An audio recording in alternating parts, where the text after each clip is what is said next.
I know I can be a little acidic for comedic effect, let's say, in some of my videos I've been making on the subject, but in all seriousness, I do get it. From a business standpoint, D&D does seem a bit under-monetized for the level of cultural relevance it has right now. The problem is it's as a business model, it's not good for infinite growth. It's a strange, unique hobby that has limitations as to how many people are ever going to be willing to play it, and how many people are ever going to be willing to actually try to run it themselves. It's daunting. There a lot of people, a lot of regular people out there in the world may have heard of D&D, but they've decided a long time ago they didn't want to try it.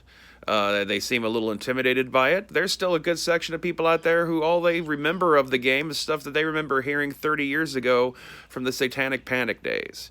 Uh, and, that just is what it is. But, part of having a product that has a good brand recognition is that it has a built in audience, and that built in audience has certain expectations. There's reasons why they love the product and they don't want it changed too much. That's true of everything, and you can only nudge things so far at a time, shall we say, without causing people to kind of revolt against it and reject it. Events of the last week and a half, 2 weeks now, regarding the leaks about the OGL and subsequent statements from various companies, up to and including Wizards of the Coast themselves. Uh, it's not a good situation to find yourselves in. The fan base has kind of like rather quickly solidified around this stance against the interference and what they consider to be like essential rights to being in the hobby. The OGL has existed for about half the lifespan of the hobby's existence. It's fine if you want to make more money off this by expanding into more merchandising opportunities and making movies and TV shows and all that kind of stuff. But there's always going to be a wall of how many people are actually willing to do this stuff. And the players are not your customers. They're very critical to the success of the game, but your customers are the dungeon masters. They are the ones who are buying the bulk of your products. They are the ones who are making D&D exist for people. They are your ambassadors to the public. Antagonize them at your risk. Unfortunately, because of these limitations, it's not a good product to have for infinite growth. And without the underlying interest in the game going on, the brand itself isn't really interesting enough to float on its own. It is a watered down shadow of things that already exist. D&D is always going to be a childish, cheese dick version of Lord of the Rings to people. They already think of it that way. Trying to turn it into a movie franchise with Chris Pine is not gonna change that, even if people show up and watch it. And a good chunk of the people who will show up and watch it are people who are excited about D&D and like to play D&D. Your core audience that you already have. And so pissing them all off like this on this grand scheme that somehow you're going to harvest a new crop of people on the back of Chris Pine. It's a live within your means kind of business. Your dungeon masters only have so much money to spend. Like everyone who wants to be a dungeon master is going to need whatever the core books are, but only a segment of them are going to want to look at pre-published source books of any sort, especially adventure modules. Most of them, people who are attracted to dungeon mastering, are already creative of enough to like largely be the kinds of people who will come up with their own adventures and scenarios and stuff without the prompting. The products need to be written for them. It is possible to sell products to players that are role-playing game products beyond just miniatures, considering that Wizards of the Coast is owned by a toy company. It's weird that so much of the miniatures market is been done, out of house as it has been so far. When you could be making your own stuff, and I guess now you're kind of finally dawning on you to do that with some of the things coming out for Honor Amongst Thieves, but it's weird that it's taken so long, shall we say.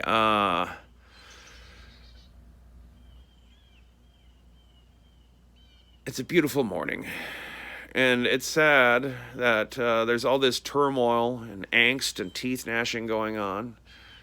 And we all could just be enjoying this brand new year of 2023, but no, no. You have a fan base that is pretty pissed and has like I don't know what you're gonna do about this, really. Like this could potentially be brand ending. Like 10 years from now, it could all be about how Stranger Things is about Pathfinder. You never know. There was a time where that game outsold Dungeons and Dragons, and so like those days can return. So we'll see.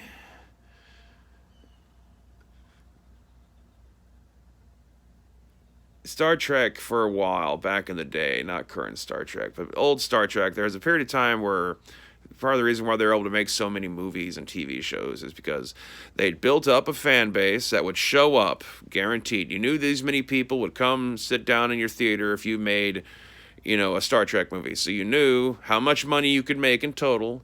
And so you knew if you wanted X amount of profit, you had to keep the budget around here. And because they had all these resources already built up, they could keep their budget down to there, and they could live within their fucking means. And there's similarities in how, Dungeons and Dragons and other role-playing games are in terms of that.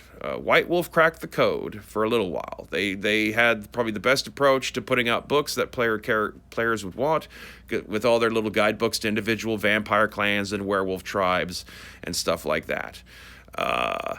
And there was a time when AD&D had a lot of like complete book of elves and complete book of barbarians and stuff like that. And I wonder how much you're kind of tied up with your own internal policies about content, that prevents you from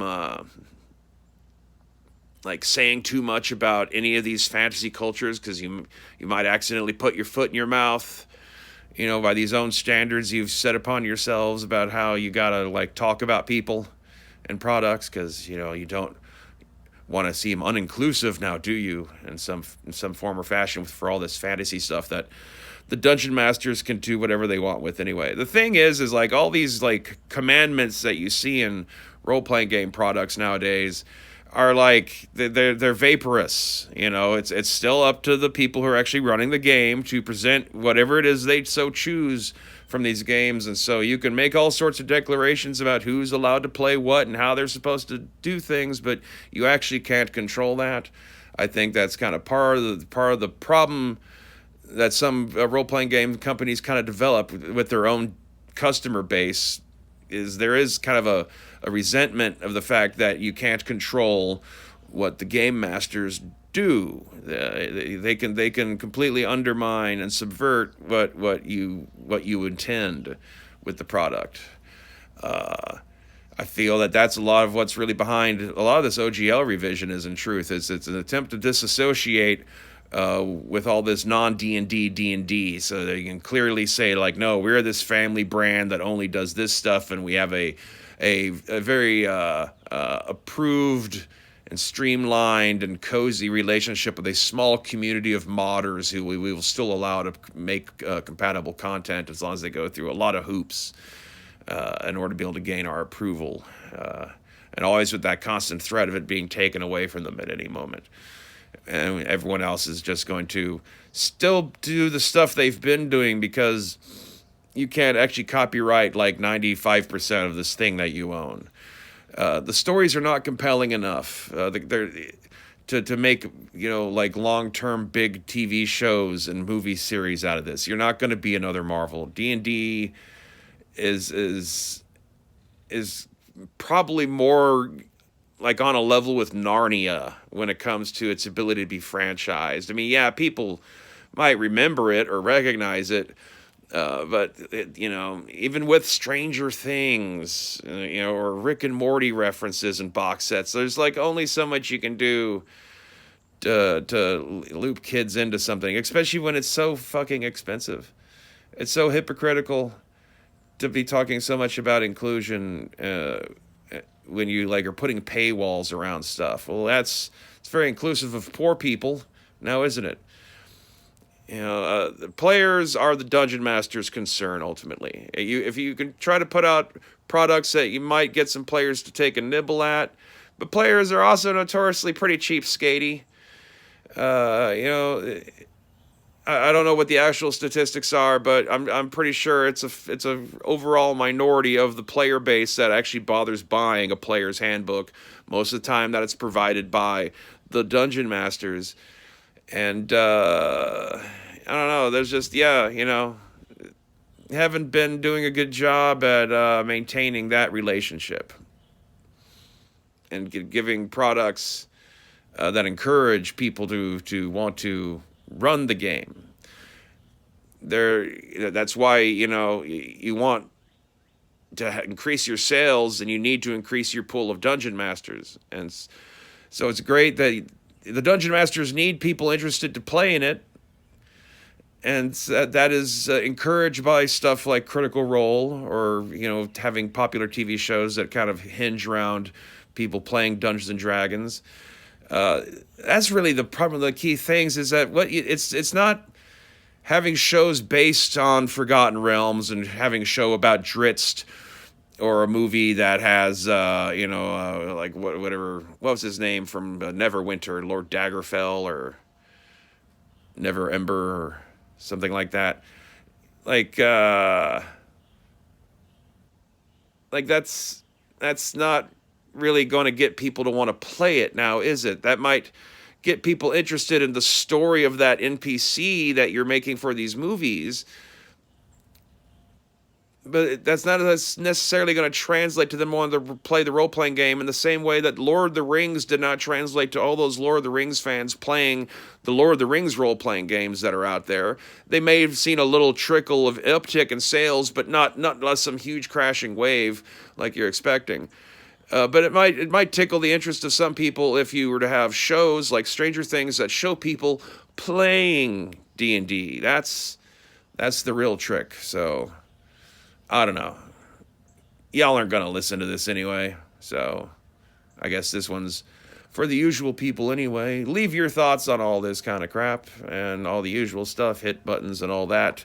Stay waspinated, and stay waspinated.